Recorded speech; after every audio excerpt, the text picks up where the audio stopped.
What's poppin', Low Gang? It's your froggy boy, aka Blazer and Tichio, back at it again with another video after my million-year-long hiatus. Today, we're going to be talking about the wonderful virus known as hepatitis.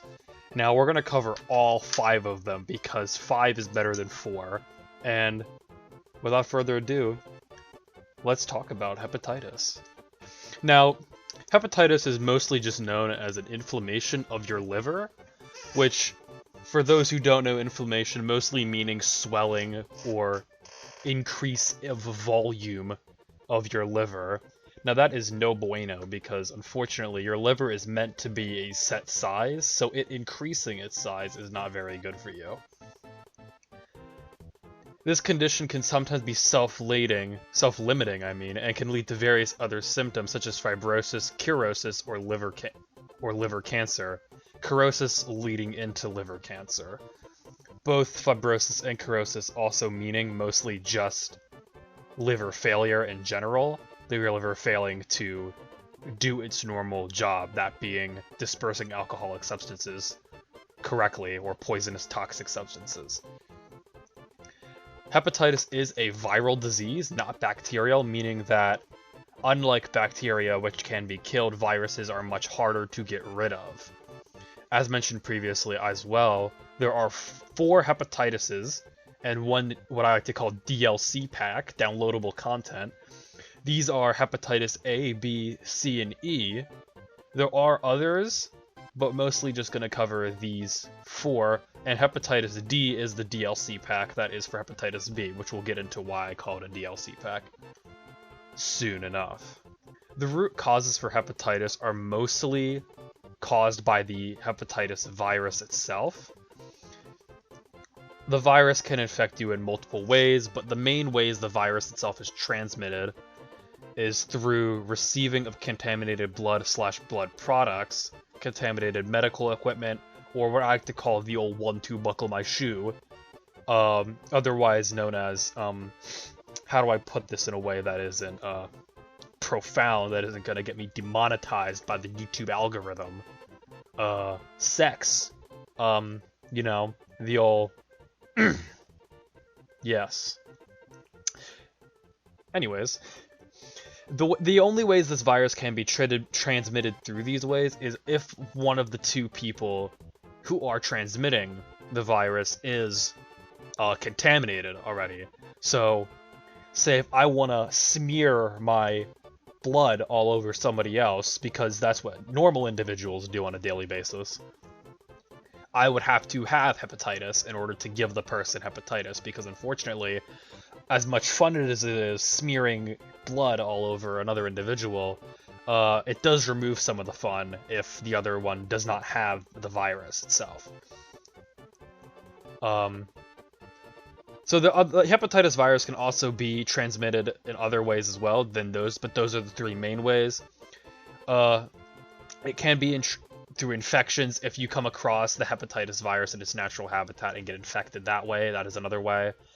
Hepatitis can also, since it is defined mostly as liver failure and a disease that is infected, that messes up your liver, toxic substances such as alcohol and drugs that mess your liver up can cause hepatitis as well. And other autoimmune diseases that, of course, weaken your immune system make you susceptible to the virus as well, much like other viruses like the flu and such like that. Having a weakened immune system definitely assists in its ability to destroy your hopes and dreams in the span of a snap of your fingers, making Thanos quite jealous of its ability to kill you. Its main originator, where it comes from, is it's said to have mostly come from small organisms and small mammals, specifically, such like bats, are good transmitters of the virus. So we're first going to get into episode A of hepatitis, the phantom virus. Hepatitis A, much like its other strands, is a viral liver disease. And the main way of its transmission is, well, not so much transmission, but the main way that you can identify the virus in an infected person is it is present in their poop. Much like stated earlier, it is mostly transmitted through the consumption of contaminated resources, as well as sex. These contaminated resources, other than the old 1-2 buckle my shoe, are food, water, or spare coochie. Sorry. I forgot I put that there. Anyways. Cases are very mild, with a majority making a full recovery from the virus, mostly meaning that it's very rare to come across Hepatitis A. But even if you do, it is easy enough to fight the virus off, making the survivability not that, well, quite easy, not very, very. Chance of passing away through unfortunate means is less likely compared to that such as Mr. COVID-19 himself. Some of the symptoms of Hepatitis A are the normal fever, malaise, a loss of appetite, and much more, such as diarrhea, nausea, or abdominal discomfort. Abdominal meaning GI tract. If you feel like you gotta have the poops, then you're more than likely, when you're showing some of the other symptoms, you more than likely have Hepatitis A. Just having the poos isn't gonna be enough to have it.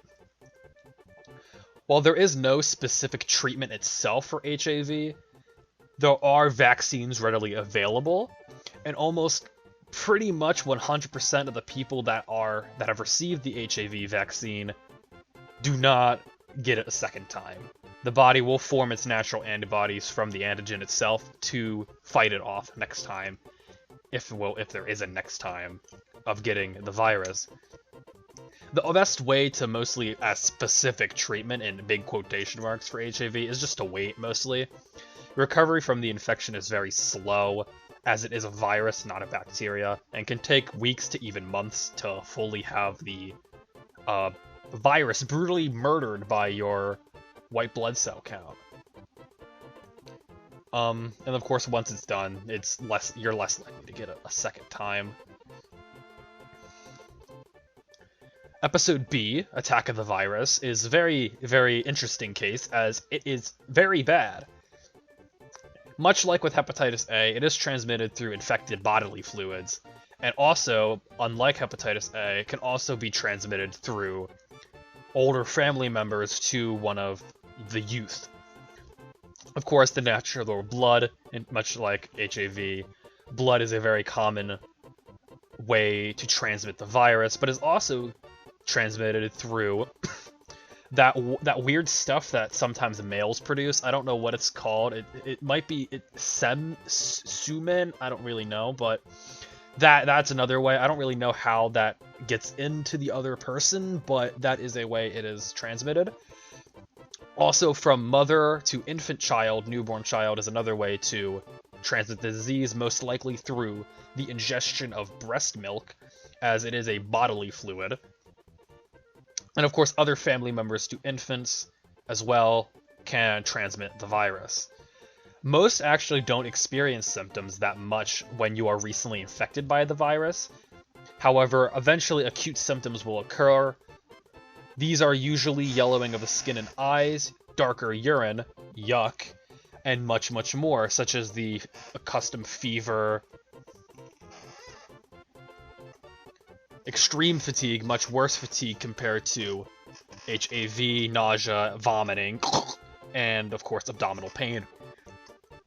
However, if left unattended to for much longer, HBV can cause chronic liver failure as well. Cirrhosis, as mentioned earlier, which actually I got that wrong, liver scarring, and eventually liver scarring leading into liver cancer if left untreated, which of course is very, very not good and very lethal.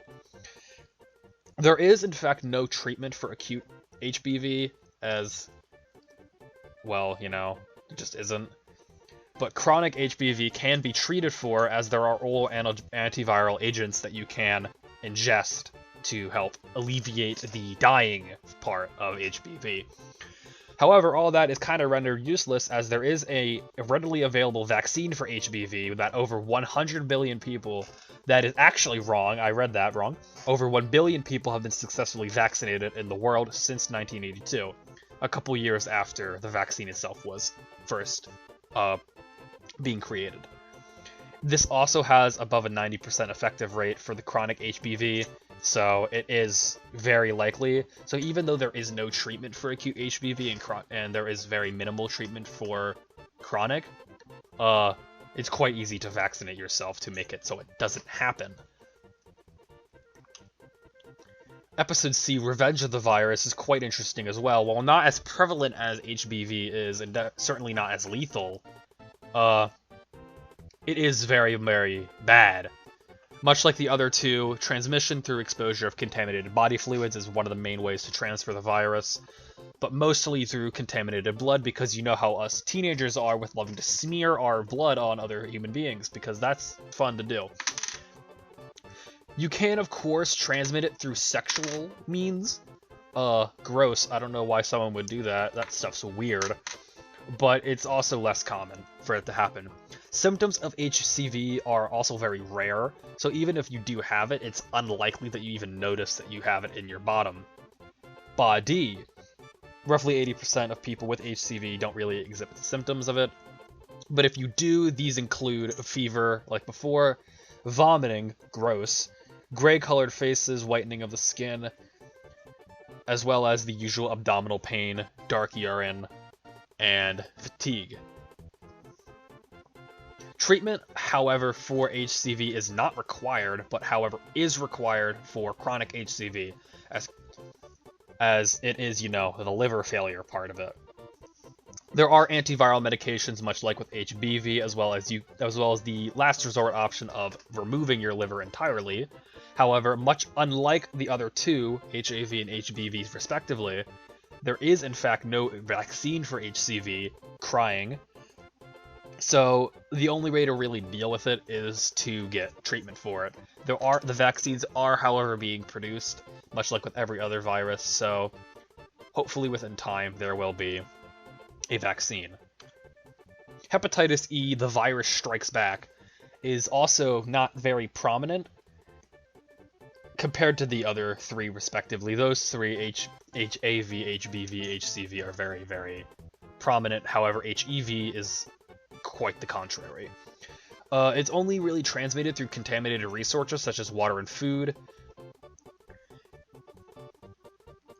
However, acute HEV can be severe and result in fulminant hepatitis. Fulminant, of course, meaning, you know, liver dying.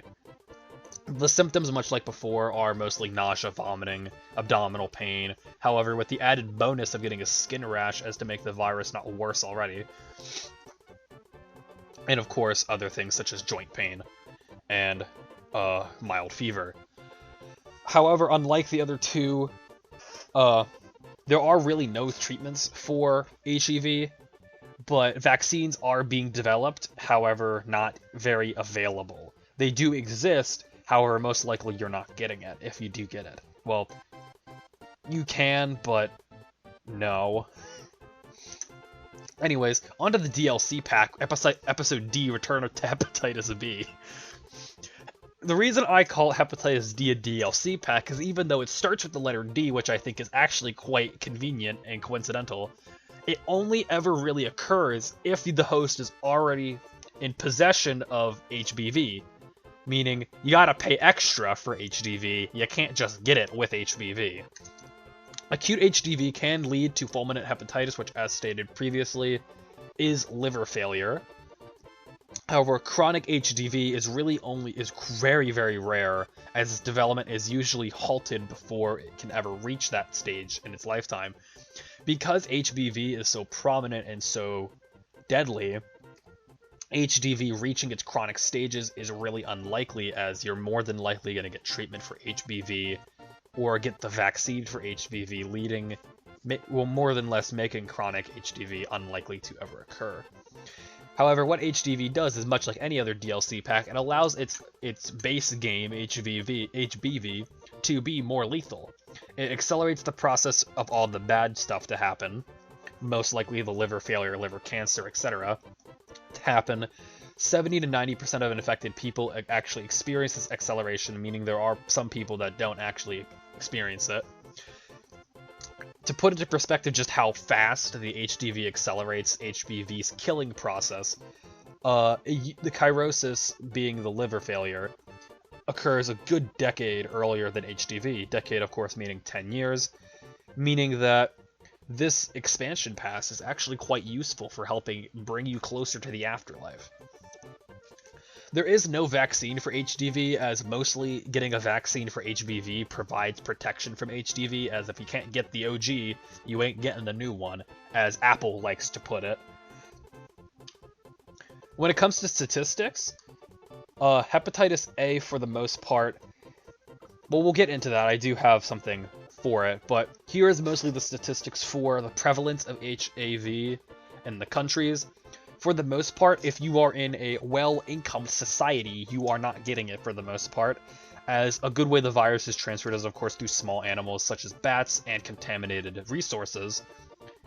If your resources ain't bad, you ain't getting the virus, for the most part. Of course, there are some exceptions, being if you are bad at keeping yourself good, you're not gonna you have a chance of getting it.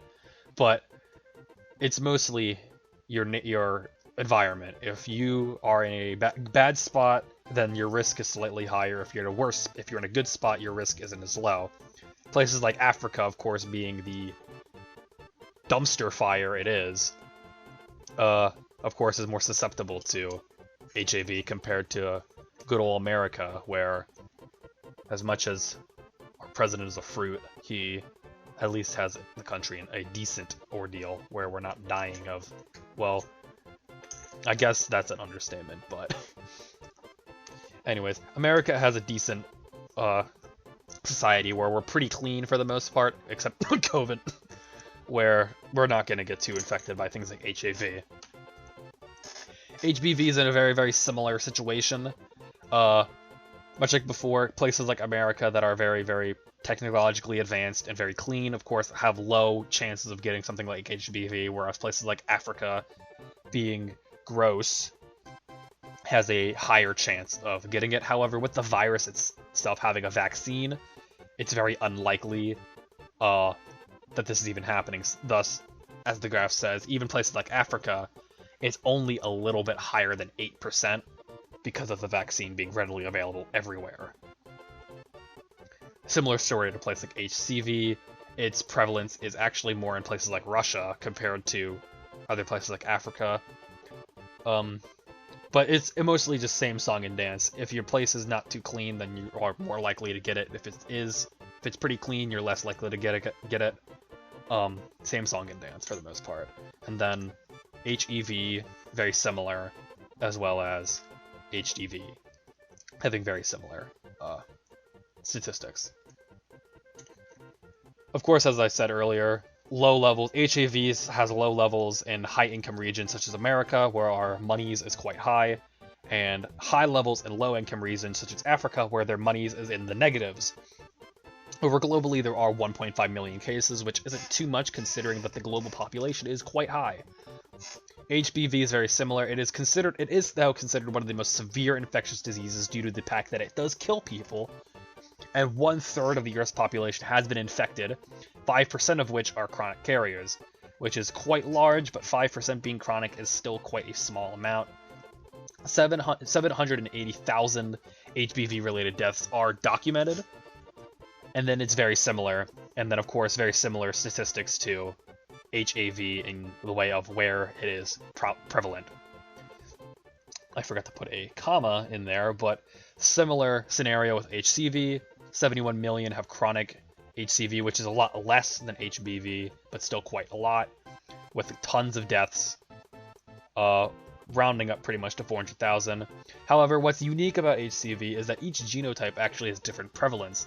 Genotype 1, if you're infected with that, is actually 46% prevalent in most countries that have high prevalence of HCV, whereas genotype 3 is the second most prevalent, and then, last but not least, genotype 2 being the least prevalence. HEV, however, is very similar to HAV in its statistics. However, the only exception being that HEV carriers have a 3.3% mortality risk due to the lack of easily available vaccine and no real treatment towards helping it stop killing you. HDV has also very similar statistics to HBV, as it's kind of like holding hands like a gay couple.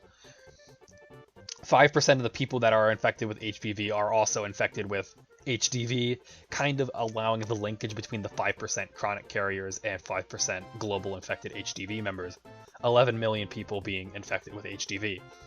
However, the infection rate of HDV is declining as HBV is being eradicated from the face of the earth. Well, what does hepatitis want to destroy mercilessly with its overwhelming bloodlust? Well, they mostly target the hepatocyte cell, which is a cell that lines the liver, and since hepatitis mostly wants to kill your liver, these cells are what it targets mostly, as the less it functions, the less your liver functions. The history of hepatitis, for the most part, hepatitis was first discovered by Dr. Bloomberg in 1963, and then slowly but surely kept getting the meta, for the most part, was further developed. Originally, Bloomberg called it the Australia antigen, but then eventually down the line, another doctor named Alfred Prince also discovered it in 1968 and had named it the serum hepatitis antigen. Contrary to what they both believed, through further testing, both Bloomberg and Prince's antigens were actually the exact same, which started to lead to the knowingness of the hepatitis virus becoming more mainstream with its prevalence, as two people were able to find the exact same thing with different names. And thus, shortly after the discovery of the virus in 1969, doctors started developing vaccines to help deal with them. And of course, that is going quite well. And then of course, here are my resources that I found all this beautiful information on. I do apologize for the rambling for the most part. I have to get that hot ad revenue from YouTube and play the algorithm by getting those sick views. But anyways, that is all I have. I wish you all a good winter. Merry Christmas.